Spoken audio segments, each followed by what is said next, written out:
The other day, I did a story about an elementary school out in Maryland called the Salem Avenue Elementary School, where the principal instructed the teachers to go visit the students at home a week before class, get to know them, build a connection with them, but more importantly, get them to understand where these students come from so that the teachers understand why it's important not to lower standards, lower expectations, but raise standards and raise expectations. The principal had amazing words like this from the piece. I think it has made it more humanistic. I think it's also really, in some weird ways, really helped them push their expectations higher. You know, I'm a firm believer that you can't feel sorry for anyone. Feeling sorry for someone never has made them stronger. And it was a great story that not only gave me hope when I was watching it, but it gave a lot of you out there in the audience hope that I was covering a good story. Well, unfortunately, the city of Portland and their public school system is going in the complete other direction. They are now removing standards based on a memo that has become out into the public for equity purposes because they actually genuinely believe that minority children just can't learn. And we're going to get into this, and I'm going to talk about how much I hate this. But before I do that, I want to say thank you to everybody who signed up. actualjusticewarrior.com/join. Give me the money.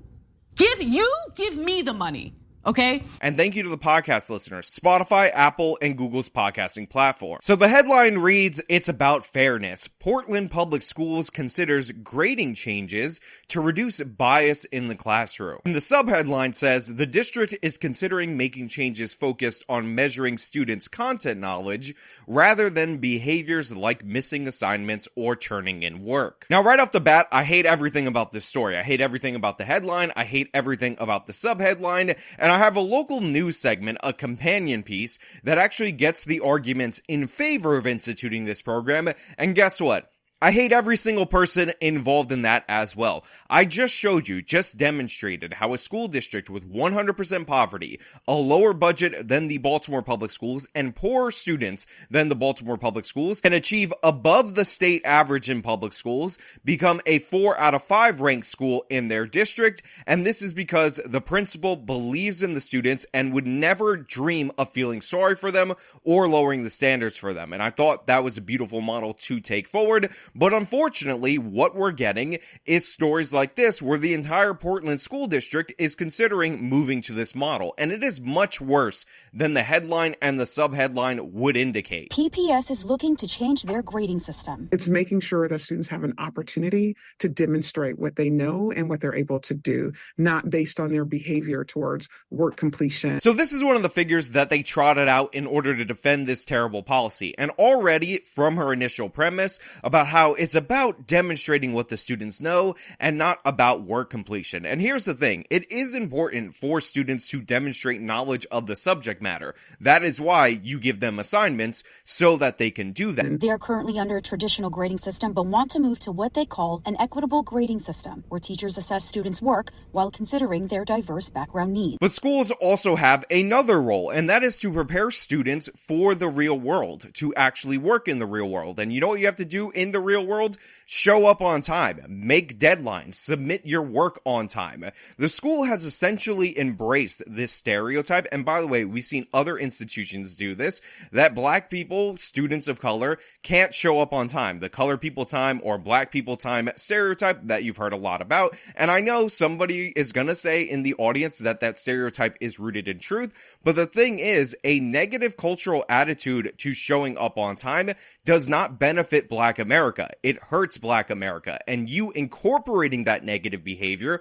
rewarding that negative behavior, is not going to help them. It may make them feel better in the short term where they're not getting penalized for, completing their work in school, but in the long term, you encouraging and facilitating them not showing up on time, them not completing assignments, is going to hurt them when they try to enter the workforce. These are bad habits to be teaching our young students. And by the way, if you don't get that this is about race, just look at what the handout had on it. It starts with the school district showing historic racial disparities between black students and white students and their pass-fail rate. The handout also instructs teachers not to assign zeros for assignments that are handed in late or are missing, which is crucial. And it says that students that are caught for cheating are not to get a 0 or a downgrade in their grade, but they are to face some disciplinary actions. So again, we have this woman that's talking to the local news that I just played for you,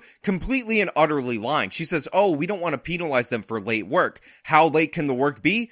To infinity. You can never turn it in under this new grading rubric, and guess what? You can't get penalized in your grade for it. What is the point of even assigning work? Who the hell knows? If you go out into the real world, you get assigned something to do by your job and you just never do it. You think you're not going to get fired? Absolutely not. Of course you're going to get fired in that circumstance, but even more insidious is this idea that we can't even expect the students in these schools to fail with dignity. If we catch them cheating, they're not to be penalized in their grade, even if you're going to suspend them for a day or give them a good talking to, which is patently ridiculous and absurd.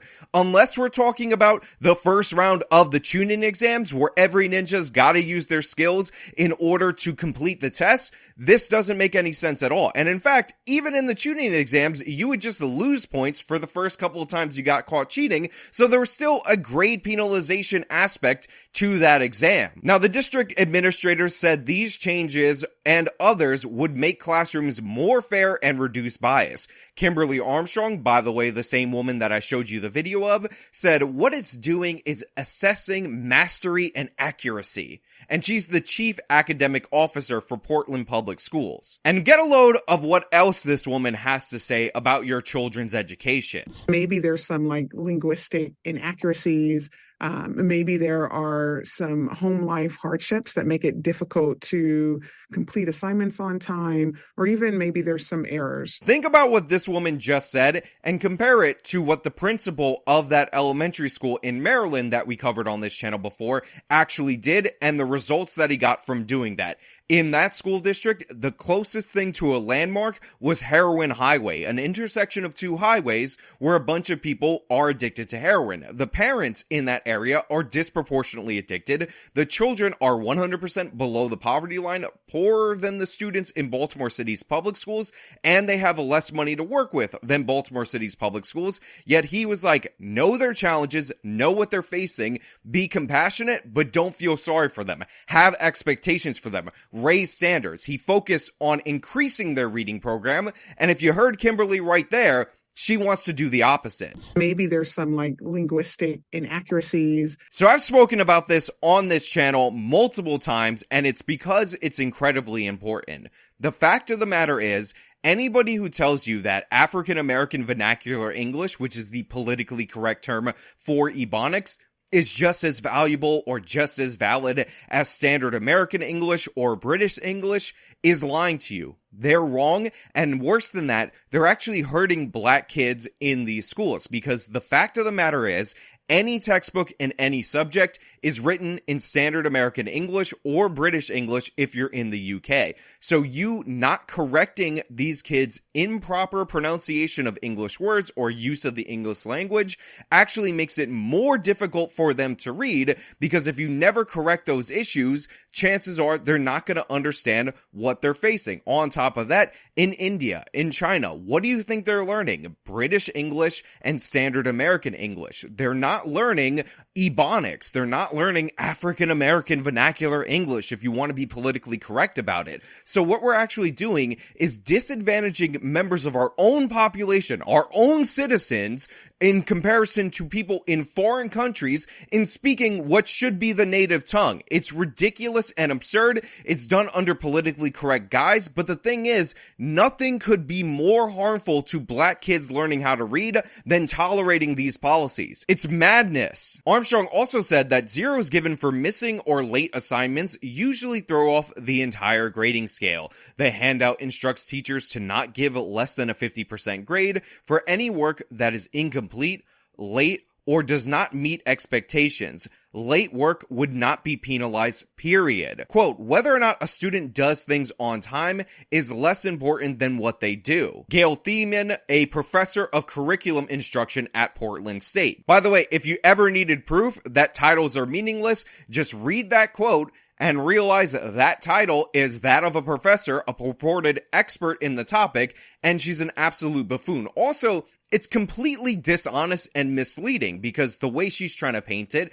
is, oh, when the student turns in the assignment on time and nails it, we should grade it based on that and not penalize them too heavily, which a lot of people might be susceptible to that argument, if I'm being perfectly fair. But the thing is, the curriculum doesn't say you can turn it in a couple days late and not be penalized dramatically or anything like that. What it actually says is that even if you never turn it in, you shouldn't be penalized. That's in this article. It's from the memo. So they can quote this professor and she could try to whitewash what's going on, ironic terminology, but in reality, in actuality, we see what you're doing. Rochelle is a mom of a kindergartner and a fifth grader and says getting rid of zeros is a good thing. When you put a zero on a kid, like you're putting a value judgment on them, right? Like they are feeling the impact of that zero. Are any of us surprised that this woman has a hyphenated last name? Are any of us surprised that she has the problem glasses? Are any of us surprised that somebody with a hyphenated name, the problem glasses, would have a take as dumb and completely asinine as that?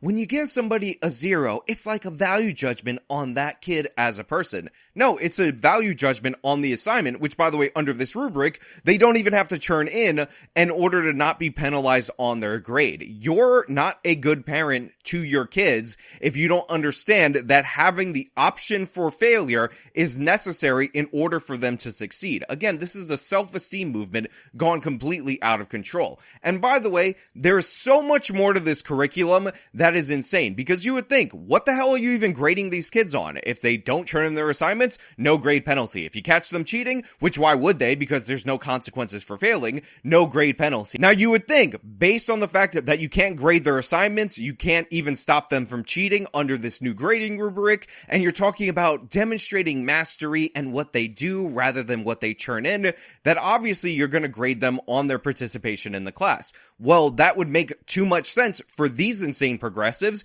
because they also put in the memo that grading participation is racist. It's all about the bias of the teacher, and honestly, teachers are probably too racist to be grading minority students. There is not a more racist document related to education that I've seen in a very long time. You only put this together if you genuinely believe that there is nothing black kids can do in order to be successful, so you try to make a system to alleviate your own personal guilt rather than try to meet them where they're at and elevate them, again, like they did in that Maryland school. And by the way, you might remember that we did a story about something like this on this channel before. We covered the Edina School District out of Minnesota, which was the #1 school district, although it did have an achievement gap between black and white students. They also implemented an equity curriculum where they wouldn't judge things so harshly like grades and assignments. They decided that they needed to boost black reading by introducing Ebonics-laden books into their reading curriculum,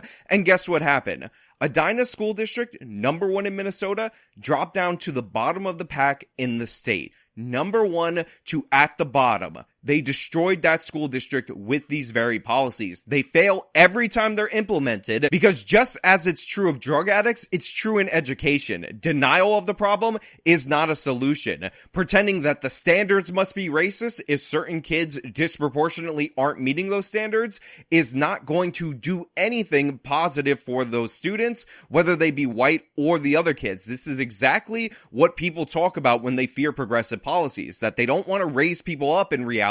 They're fine with bringing everybody down to a level. This is not about helping the students. This is about alleviating the guilt of the teachers and the administrators, and never once addressing a problem that actually comes from the students, what they bring with them to the classroom. And God forbid you talk about the households that they actually come from. You can pantomime and talk about, oh, well, we got to think about where they're from. But in reality, if you actually cared about these kids, you would address the problems in their household, not just excuse the circumstances of their household as if it was bestowed upon them like an asteroid hit them or something by an act of God. A lot of people in the comments will call this the soft bigotry of low expectations, but let's be clear about this. This is the soft bigotry of no expectations. Even low expectations actually have standards. There are no standards here. They're getting rid of them all because fundamentally, Portland's public school system, they don't believe in the kids. They don't believe they can succeed, and they do buy into to all those racial stereotypes that they pretend that they're fighting against.